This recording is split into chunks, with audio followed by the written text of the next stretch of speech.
রান্না হয়ে গেল। হ্যাঁ, আজকে নতুন একটা জিনিস রান্না করলাম, নতুন একটা সবজি রান্না করলাম। একঘেয়ে আমি অনেকদিন থেকে ফুলকপি, বাঁধাকপি, মূলো, বেগুন খাওয়া হচ্ছিল। তো আজকে নতুন একটা তরকারি রান্না করলাম, যেটা বাড়ির সবার খুব পছন্দের। শুধু বাড়ির সবার না, অনেক মানুষের এটা খুব পছন্দ করে। ঠিক আছে, দেখা যাক। হ্যাঁ, প্রথমে দিয়ে দিই গরম গরম ভাত। ঠিক আছে, গরম ভাত তো থাকবেই। হ্যাঁ, গরমের সময় আর গরম ভাত হয় না, তখন আর সকালে একেবারে মানে বানিয়ে নেওয়া হয়। তো দিয়ে দিলাম এই যে গরম গরম ভাত। আর এই যে ফুলকপির পকোড়া করলাম আজকে সবার জন্য, একটু বেশি করে করেছি, সবাই খাবে আজকে। আগের দিনও সবাই খেয়েছিল, একটু কম কম হয়েছিল। হ্যাঁ, একটু কম ছিল, যে পরিমাণ অনেকটা দেখো, আছে। টেস্ট করে দেখো, দাও। টেস্ট করে দেখো। তুমি প্রসাদ খেলে, জল খেয়েছো?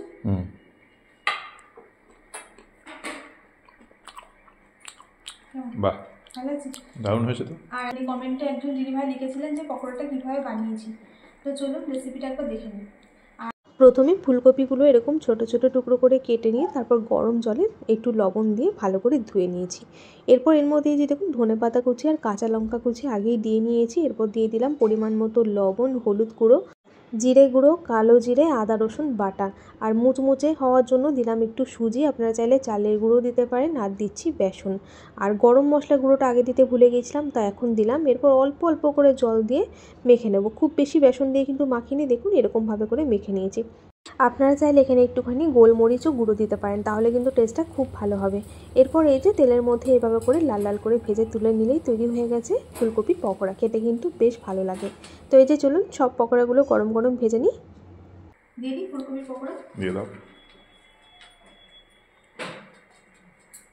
আজকে আর শাক নেই, মায়ের পছন্দের শাক। মা শাক খেতে খুব ভালোবাসে, ওই জন্য এখন এবছর মানে বেশি শাক খাওয়া হচ্ছে। কিন্তু আজকে এসব আছে বলে আজকে আর শাক এনেছে, শাক কেটে রেখেছে মা, কালকে করবে। এখানে করলাম ভেজ ডাল, মুগের ডাল, যেমন করি আর কি। হ্যাঁ, এই ডালটাও ভালো হয়। এটা দিয়ে তো, হ্যাঁ, এটা সবাই বাড়িতে সবাই খেতে খুব ভালোবাসে। মিঠি খায় আসল কথা, সব থেকে বেশি। সবাই তো সব সবজি খায়, কিন্তু মিঠি তো সব সবজি খায় না, কিন্তু এই ডালটা ভালো খায়। দিয়ে দিলাম ডাল।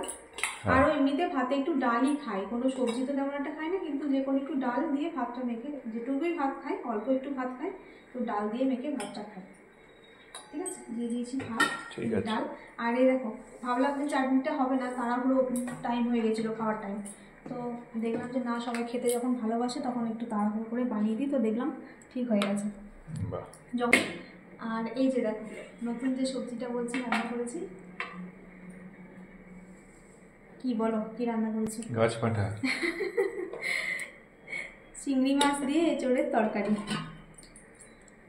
যেটা বাড়িতে সবাই খুব ভালোবাসে। এটা আর তাছাড়া এটা সব মানুষই, প্রায় বেশিরভাগ মানুষই এঁচোড়ের তরকারি খেতে ভালোবাসে। সবাই না হলেও মানে অনেক মানুষই খেতে ভালোবাসে, তাই না? গাছ পাঠার মাংস আজকে। এঁচোড় চিংড়ি, এঁচোড় চিংড়ি। এঁচোড় চিংড়ি, চলো দিয়ে দিই। দিয়ে দাও। কালারটা কেমন এসছে, ভালো লাগছে? ভালো হয়েছে। মেন তো হচ্ছে টেস্ট। হ্যাঁ, চলো ভাতটা দিয়ে দিই এদিকে। ঠিক আছে, বাড়ছি তরকারিটা। আর ধনেপাতা চাটনিটা দেখবে তো নুনটা ঠিক আছে কিনা, আমি তো তারপর বেশি নুন আমি দেখিনি, তখন আমরা দিয়েছিলাম। এই যে আবার মানে যখন সিজন আসবে এঁচোড়ে, তখন এঁচোড় খেয়ে খেয়েও আর ভালো লাগবে না, বলো, একঘেয়েমি। হ্যাঁ, তখন আবার আর এঁচোড়টাই মনে হবে যে ভালো। এখন যেমন ভালো লাগছে, মনে হচ্ছে নতুন একটা সবজি, কিন্তু খেতে খেতে একঘেয়েমি অনেকদিন ধরে খেতে খেতে তখন এঁচোড়টাও আর ভালো লাগবে না। অবশ্য ফুলকপি, বাঁধাকপি এখন খুব ভালো লাগছে, এইটা ও সব সবজি ভালোবাসে, মানে সমস্ত কিছুই ভালোবাসে। হ্যাঁ, মানে দাদা ভাই সব সবজি ওর কাছে, হ্যাঁ, মানে সব সবজি বলো।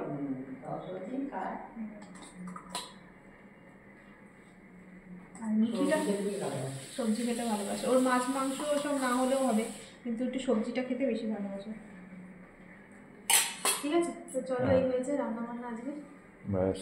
চলো বসে পড়ো, এটা খেয়ে বলো তো কেমন হয়েছে। আসুন বন্ধুরা, তরকারিটা খেয়ে দেখি কিরকম টেস্ট হয়েছে। দেখো, কালারটা তো মোটামুটি ভালোই এসছে নাকি? টেস্টটা দেখো, কালার নিয়ে কাজ নেই, টেস্ট কেমন হয়েছে সেটাই আসল ব্যাপার। দারুণ। ভালো হয়েছে। আর এখন তো এই অনেকদিন পর খাওয়া হলো, ধরো এমনি তো ভালো পুরো লাগবে। খাসি মাংস মনে হচ্ছে। বাবা, হ্যাঁ, খেয়ে দেখো। সত্যি তাই? তুমি খেয়ে দেখো। পুরো একদম খাসির মাংস। তাহলে আর খাসির মাংস খেতে হবে না, না। মাঝে মাঝে এঁচড়ের তরকারি খেলেই হবে নাকি? দারুণ হয়েছে। অনেকদিন পরে খাচ্ছ না, তারপর চিংড়ি মাছ দেওয়া হলে এমনি টেস্ট হবে। চলো খেয়ে নাও তাহলে। চলুন বন্ধুরা, এখন এইটুকুই, আবার দেখা হবে নতুন ভিডিওর সাথে। সবাই ভালো থাকবেন, এখন টাটা।